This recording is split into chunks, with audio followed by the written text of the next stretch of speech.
नमस्कार, स्वागत है आपका। आप देख रहे हैं सी न्यूज भारत। मैं हूं आपके साथ इशिता तिवारी। नांदेड़ में सार्वजनिक नियोजित रास्ते पर अतिक्रमण किए जाने से एक परिवार के समक्ष गंभीर संकट उत्पन्न हो गया है। अतिक्रमण के कारण 98, 90 और 80 वर्षीय 3 गंभीर रूप से बीमार बुजुर्गों सहित पूरा परिवार अपने ही घर में कैद होकर रह गया है। रास्ता पूरी तरह से बंद हो जाने के कारण घर में पीने का पानी, दवाइयां और अन्य आवश्यक जन उपयोगी सामग्री समाप्त हो चुकी हैं।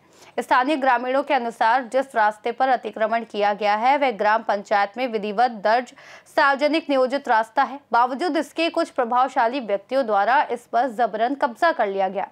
पीड़ित परिवार को 16 सितंबर 2025 को प्रशासन की मध्यस्थता से अस्थायी पैदल रास्ता दिया गया था, जिसे 11 अक्टूबर 2025 को अतिक्रमणकारियों ने स्थायी रूप से बंद कर दिया। पीड़ित परिवार ने अब तक 12 बार स्थानीय प्रशासन को लिखित आवेदन दिए हैं, जिनमें रास्ता तुरंत खुलवाने की मांग की गई है। इसके अतिरिक्त ग्राम के 513 परिवार प्रमुखों ने भी हस्ताक्षर कर प्रशासन से रास्ता बहाल करने की मांग की है। बावजूद इसके गठ विकास अधिकारी, विस्तार अधिकारी और ग्राम पंचायत समिति टाल मटोल रवैया अपना रही है। ग्रामीणों ने आरोप लगाया कि प्रशासन अतिक्रमणकारियों के प्रभाव में आकर निष्क्रिय बना हुआ है। पीड़ितों ने बताया कि अतिक्रमण करने वालों के परिवार में 4 सरकारी कर्मचारी, एक प्रोफेसर, शिक्षक और आंगनबाड़ी सेविका शामिल है। इन व्यक्तियों को पूर्व में पुनर्वास के तहत प्लॉट और घर आवंटित किए गए थे, फिर भी उन्होंने सार्वजनिक रास्ते पर अवैध कब्जा कर रखा है। संकटग्रस्त परिवार ने जिला अधिकारी से अपील की है कि वे तत्काल हस्तक्षेप कर रास्ता खुलवाएं और दोषियों पर सख्त कार्रवाई करें। मी गणेश पाटील वजीरगावचा रहिवासी आहे। यांची जी मागणी आहे ही मागणी पुनर्वसनमध्ये मिळालेल्या फ्लॅटची आहे आणि पुनर्वसनमध्ये मिळालेल्या फ्लॅटला पुनर्वसनमध्ये नियोजित रस्ता ठरवून दिलेला आहे, त्याच्यावर केलेल्या अतिक्रमणाबद्दलची आहे। आणि हे 2019 पासून सारखं प्रशासनाकडे पाठपुरावा करतात। तहसीलदार मॅडम अनेक वेळा आपल्या गटविस्तार अधिकारी साहेबांना पत्र व्यवहार केला, फोनवरून सांगितलं की यांचा विषय मार्गी लावा, पण गटविस्तार अधिकारी साहेब असतील किंवा ग्रामपंचायतचे उपसरपंच असतील यांनी या मार्गाला बगल देऊन फक्त प्रशासनाची दिशाभूल करता करता इथपर्यंत पोहोचलं। मागच्या 16 सप्टेंबर रोजी यांना तहसीलदार मॅडमच्या सांगण्यावरून आमच्या कुंटूरचे PI साहेब भोसले, त्याच्यानंतर आमचे गटविस्तार अधिकारी साहेब वानखेडे यांनी तात्पुरता पाऊलवाट रस्ता खुला करून दिला होता आणि ते बी 4 दिवसासाठी। तो रस्ता सुद्धा काल 10 तारखेला कुंप लावून बंद केला। घरातले माणसं घरातच थांबले, बाहेरले माणसं बाहेरच थांबले। या रस्त्याच्या मागणीसाठी वजीरगावामधून गावातील प्रत्येक कुटुंबाच्या प्रमुखांनी असे 513 लोकांनी यांना रस्ता मिळावा म्हणून प्रशासनाकडे स्वाक्षरी सहित पत्र दिलेलं आहे आणि त्या पत्राची प्रत सुद्धा तुमच्याकडे भेटून जाईल। एवढं सगळं होऊ नये, यांच्यावर अन्याय होत आहे हे सर्वांना समजून येत असताना यांचा रस्ता द्यायचा विषय मार्गी लावायचं सोडून या प्रकरणाला बगल देण्याचं काम आमचे गटविस्तार अधिकारी साहेब करीत आहेत, विस्तार अधिकारी साहेब करीत आहेत।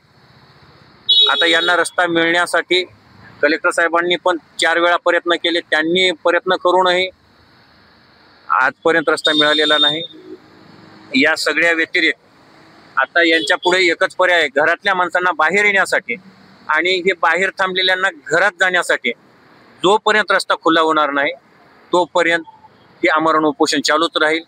आणि जर करता आमरण उपोषण करत असताना कुटुंबातील लहान मुलं आहेत, वयोवृद्ध व्यक्ती आहेत, बायापोरं आहेत, त्यांच्यापैकी किंवा इथं उपोषण करणाऱ्यापैकी कोणाला जर काही झालं तर याची सर्वस्व जबाबदारी प्रशासनाची असेल, याची त्यांनी दखल घ्यावी। मी एकनाथ दिगंबर ढगे, राहणार वजीरगाव। माझे गावातील चुलत भाऊ शंकर लक्ष्मण ढगे, सुभाष मैसाजी ढगे व सुधाकर मैसाजी ढगे हे तिघेही जण आज रोजी इथे जिल्हा परिषद आपलं जिल्हाधिकारी कार्यालयासमोर उपोषणाला बसलेले आहेत। हे 11/10/2025 पासून उपोषणाला इथे बसलेले, आमरण उपोषणाला इथे बसलेले आहेत। फक्त एकच माफक मागणी अशी आहे की आम्हाला घरला जाण्यासाठी रस्ता द्यावा। मागचे 4 महिन्यापासून 12 वेळा प्रशासनाकडे रस्त्याच्या मागणीचे अर्ज वेगवेगळ्या तारखेला दिलेत, जे तुम्हाला मी अर्ज आता दाखवतो, हे का, हे असे अर्ज आहेत, 12 वेळा दिलेले आहेत.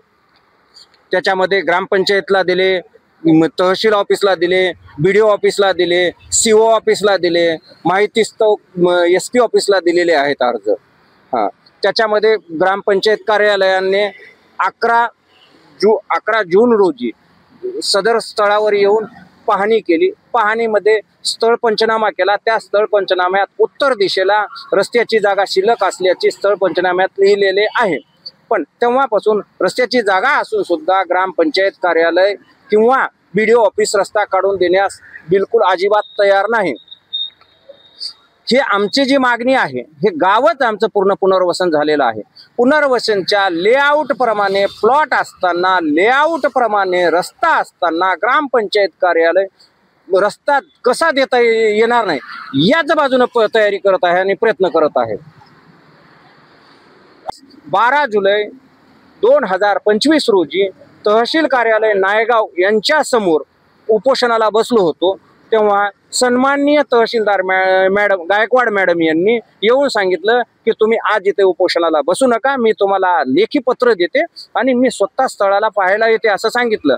तहसीलदार मॅडम स्वतः 13 तारखेला पाऊस चालू असताना वजीर गावात येऊन भिजत रस्त्याची पाहणी केली आणि BDO, विस्तार अधिकारी आणि ग्रामपंचायत, ग्रामसेवक साहेब सर्वांनाच लेखी तोंडी सूचना दिल्या की या 4 पॉइंट कायम करा आणि यांना घराला जाण्यासाठी रस्ता कायमचा काढून द्या.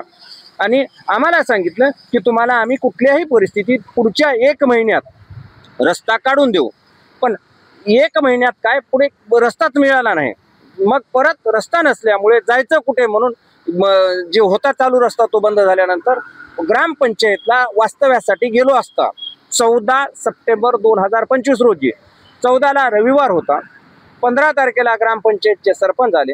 तेव्हा त्यांनी BDO साहेबांना बोलवलं, SP साहेब PI साहेबांना बोलवलं, ते पण आले. त्यांनी सांगण्याचा प्रयत्न केला आणि तात्पुरता रस्ता 16 सप्टेंबर 2025 रोजी BDO साहेबांच्या सूचनेवरून ग्रामसेवक साहेबांनी काढून दिला. आम्हाला या गोष्टीची शंका होती की हा रस्ता आम्हाला कायमचा मिळणार नाही आणि बंद करतील किंवा कोणी मारल. आम्ही तसं त्यांना पत्र सुद्धा देऊ, आमचा काही घातपात झाला किंवा कोणी अडवलं मारलं तर काय. तर त्यावेळेस ग्रामसेवक साहेब आणि सरपंचांनी लिहून दिलं की आम्ही हा रस्ता बंद होऊ देणार नाही आणि काही झालं तर त्याला तुम्हाला अडवलं नाही तर हे ग्रामपंचायतला अडवलं, प्रशासनाला अडवलं असं त्यांनी तेव्हा लिहून दिलं. आणि फक्त तुम्हाला 19 तारखेपर्यंतचा वेळ आहे. 19 तारखेला BDO साहेबांनी नायगाव पंचायत समितीला सुनावणी ठेवली आहे. जेव्हा आम्ही पंचायत समिती नायगावला गेलो 19 तारखेला, तेव्हा ज्यांनी सुनावणी ठेवली तेच अधिकारी हजर नव्हते. आम्ही सुनावणीचे जे त्यांनी मागितलेले पेपर होते ते आम्ही दिले. जे विरोधक होते त्यांनी काय दिले माहीत नाही, त्यांचे पेपर काय केले माहीत नाही. सुनावणी झाली, पुढे 1 महिना तसाच कार्यकाळ निघून गेला. मग आता आज परत 11 तारखेला आम्ही घरीच थांबलो असता. 11 तारखेला सकाळी 8 वाजता जिथून रस्ता दिला होता तात्पुरता 5 फुटाचा, तो रस्ता कायमचाच पुन्हा काट्या लावून बंद केला. बंद केल्यावर त्याच वेळी तहसीलदार मॅडम यांना फोन केला. तेव्हा तहसीलदार मॅडमनी तत्काळ सांगितलं की मी आत्ताच्या आता BDO साहेबांना फोन करून तुमच्या गावात पाठवून देते. पण BDO साहेब काय कालपर्यंत आले नाहीत. म्हणजे का BDO साहेब येणं आले, का रस्ता देणं आले, त्याची काय मागणी आहे, त्याची काय इच्छा आहे, हे काही मला कळायला तयार नाही. बघा, आज आमच्या घरामध्ये आमचे मोठे चुलते म्हणजे यांचे वडील 98 वर्ष वयाचे आहेत, त्यांना औषध गोळ्या लागतात. यांची आई 90 वर्ष वयाची आहे, तिला औषध गोळ्या लागतात. यांची आई 85 वर्षाची आहे, तिला औषध गोळ्या लागतात. घरी प्यायला पाणी लागते, फिल्टरचं पाणी नाही. आता हे जे बाहेर माणसं आहेत की नाही, एक तर घरला जायला रस्ता नाही, यायला आणि जे घरात हात त्याला बाहेर यायला रस्ता नाही, पाणी नाही, अन्न नाही. म्हणजे जे मूलभूत गरजा हातात त्या भागवण्याची कुठलीच सोय नाही. आता आमच्या समोर 2च मार्ग आहेत.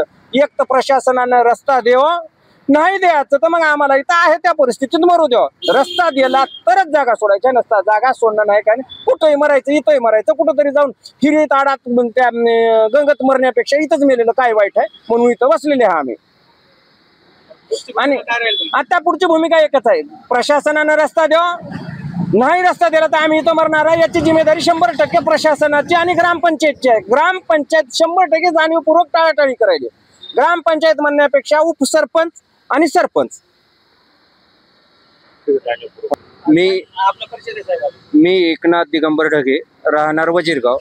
माझे गावातील चुलत भाऊ शंकर लक्ष्मण ढगे, सुभाष मैसाजी ढगे व सुधाकर मैसाजी ढगे हे तिघेही जणे आज रोजी इथे जिल्हा परिषद आपलं जिल्हाधिकारी कार्यालयासमोर उपोषणाला बसलेले आहेत।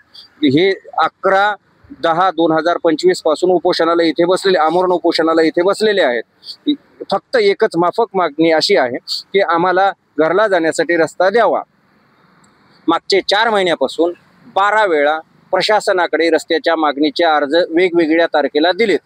जे तुम्हाला मी अर्ज आता दाखवतो, हे का हे असे अर्ज आहेत, 12 वेळा दिलेले आहेत।